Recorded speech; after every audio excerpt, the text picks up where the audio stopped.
Hello, hello. Welcome to the December newsletter. This is Meg from Flow Financial Planning, and today we are talking about charitable donations. If you are anything like my clients, and I suspect you might be, you want to be more philanthropic. You want to give more money to charity, and you can probably do that fairly easily given your income. And yet, months go by and you find yourself in the exact same position thinking, man, I'd really like to give more. The problem is, I don't know how to choose from among the thousands of charities out there whose causes I support, and I don't know how much to give. Should I give 1% of my income? Maybe it's $5,000 a year. I don't know. Should I support education or civil rights or the environment? It's the classic analysis paralysis problem. Now, when I was a kid, for a time, I went to church most Sundays. And every Sunday when I went to church, the collection plate would be sent around, and my mother and most of the other adults in the row would put into the collection plate some smallish amount of money. This wasn't fancy, it wasn't complicated, and I suspect it wasn't even particularly well thought out in terms of a charitable strategy, but it was effective because it was every week. And I haven't gone to church in several decades, but my memory of that sets a really great example of how to donate effectively, and that is to make it into a habit. And I want to help you create that same habit even if you don't go to church or synagogue or mosque or have some other environment that sort of imposes that habit on you. Now, habits are hard to break. If that habit involves the 9 p.m. munchies, that's an unfortunate habit to have. If that habit involves sharing some of your bounty with the people around you, the people in your community, the people in the world to help improve their lives, that's actually a habit I would love to help you cultivate. So there are definitely ways to optimize your charitable giving. You can optimize it by picking exactly the right charities and exactly the right causes. You can optimize it by picking exactly the right dollar amount to give, whether it's a percentage of your income or a flat amount or a percentage of your net worth. And then there are all the tax-related optimizations. You could give company stock that's grown a lot instead of giving cash. You could donate in high income years and not in low income years because you get a bigger tax benefit in high income years. There are a lot of tactics like that that a good financial planner would be able to help you with.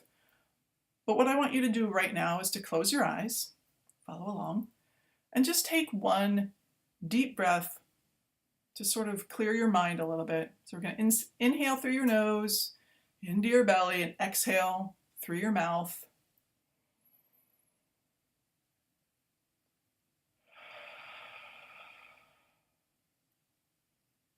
Now tell me, what is your favorite charity?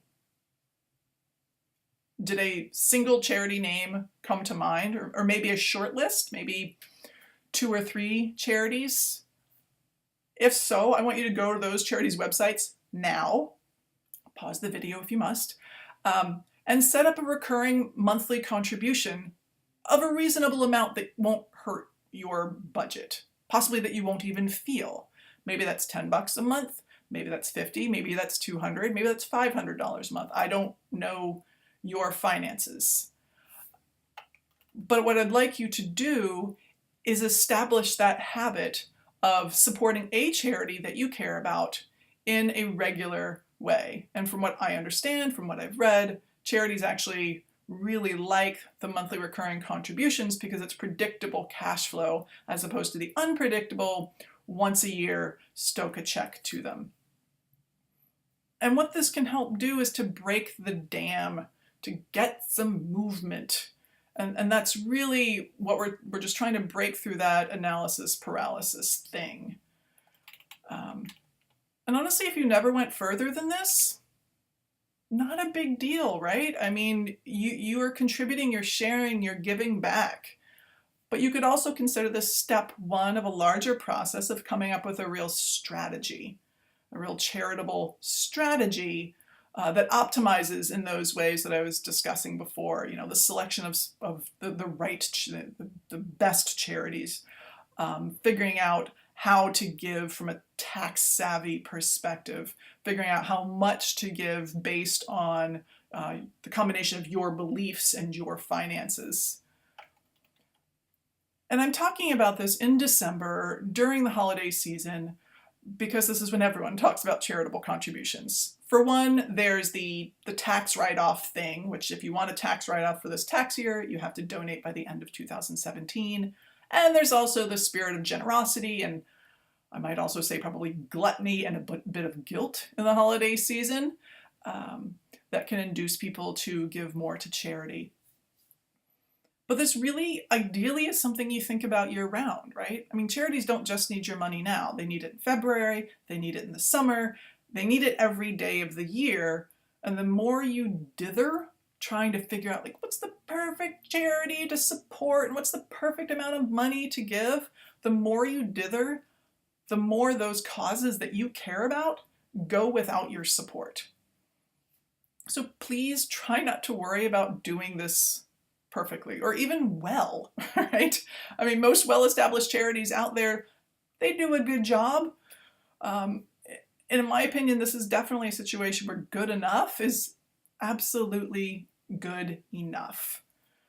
The point of donating to charity is to help others. It is not to get a tax write-off. So don't worry about that initially.